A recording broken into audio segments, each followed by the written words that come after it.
happy to have Senator Al Franken, the senator who is so ably and brilliantly representing the state of Minnesota, on the line with us. Al, welcome back to the program.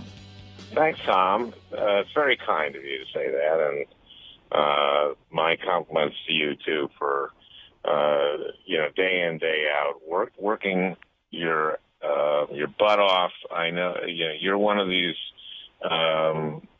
radio people who, and there are very few of you, who knows what you're talking about and studies and writes and reads and passes on real valuable information to your listeners. Well, thank you, Senator. It puts it in perspective. Very, very kind words. You would know. I mean, you've sat in this chair and you've done this show for a couple of years.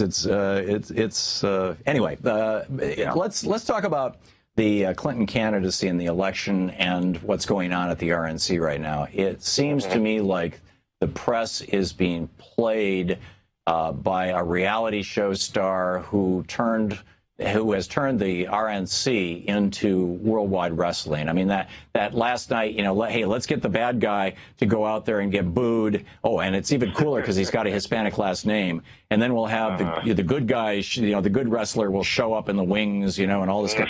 It was right out of WWF. What do you think? That's a fabulous analogy. I hadn't thought of it that way. I mean, I don't think it was a good thing for the Trump campaign to do that on balance.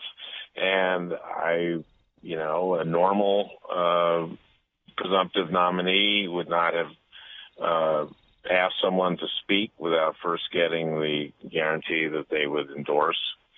So, but when you put it your way, that might be very Trumpian. Yeah, I think it was choreographed. I think that they doubled their audience share because of it. It's really remarkable.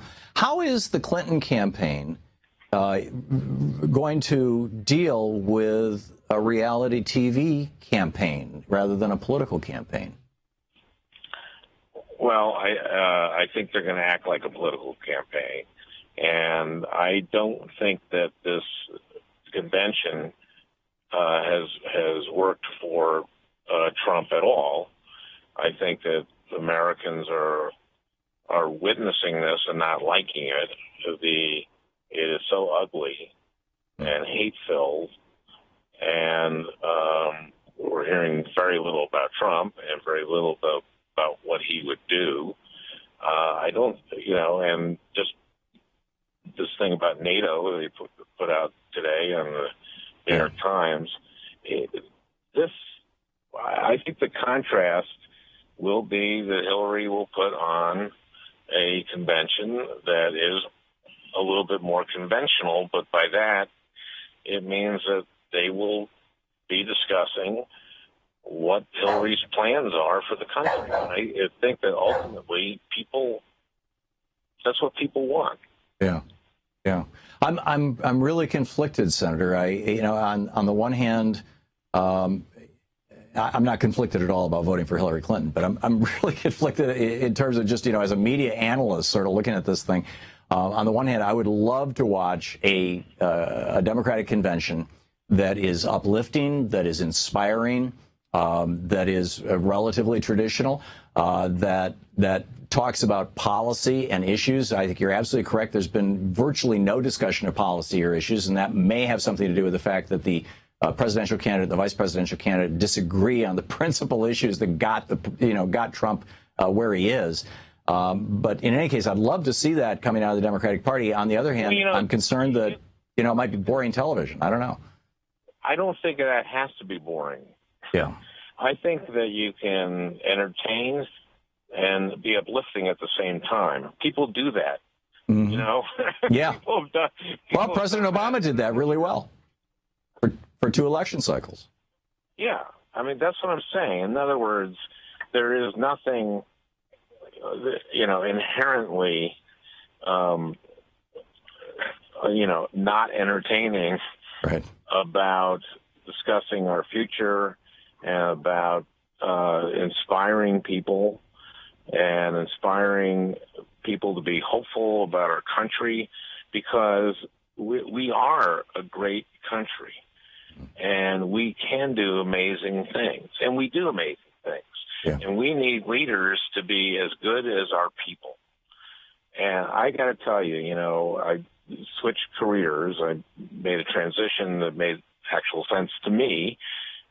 But every day as a senator, meeting with Minnesotans, whether it's in Minnesota or in Washington, and meeting with other people who are doing amazing things, it's really inspiring. Yeah. I'm sorry. And you can put on a convention where you show how great the American people are, and how and uplift people and make them hopeful about our future. Yeah. Well, I'm looking forward to it. Senator Al Franken, you're doing God's work. Thank you so much for being with us. Thank you, Tom. Thank you for doing the work you're doing. Thank you. Great talking with you. You can tweet him, by the way, at Al Franken and HillaryClinton.com. You're listening to the Thom Hartmann Program. To watch more clips from our programs, hit the Watch More Videos button over here. And please be sure to hit the handy-dandy subscribe button so you'll always be up to date. Tag, you're it.